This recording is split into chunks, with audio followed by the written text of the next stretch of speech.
Ja, vi fik opgaven, hvor følgende var, at vi skulle vurdere, om temperaturen på Fanø kunne fastlægges ud fra forskriften som en parabel.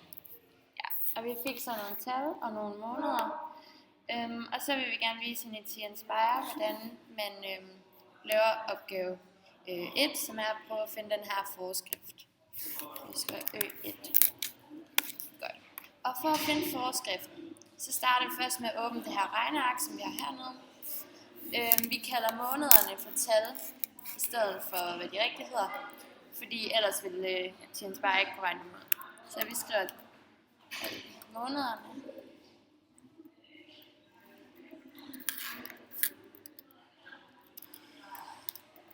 Fra 1 til 12. Og så her i den anden, der skal vi have gennemsnit, som vi ser her, er graderne, temperaturen. Og der har vi 6, 6,7, 5, 4, hvad er det næste?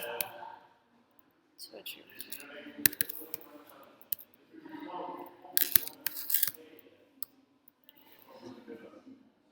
Ej, kan du lige runde ned?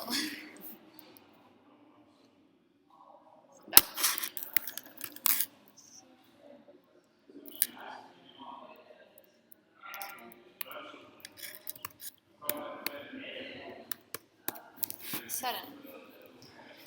De her tal, dem vil vi gerne putte ind i vores diagramvindue. Så vi siger, at vi kalder x-aksen for måneder og y-aksen for gennemsnit. Dem ser vi så her. Og vi vil så gerne forbinde de her punkter, og det gør vi herinde, og vi siger undersøg data, regression, vis anden grads, og den kommer så her. Og her ser vi også forskriften for den her funktion. Så ja, man kan godt lave en forskrift ud fra de her punkter, vi har fået. Og hvis man skal prøve at sætte funktionen ind i et vindue, i et grafvindue, så kan vi prøve at skrive den, som vi har her. Så fx er minus 0,5, jeg skal bare sige 5, 9, altså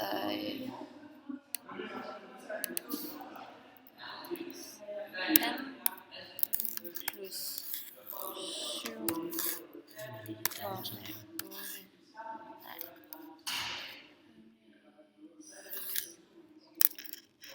x plus minus 6,8. Og her kan vi se, at vi har både den første del af en andengrads polynym, som er det her med x i anden, og vi har den med x, og så har vi c, som er med x.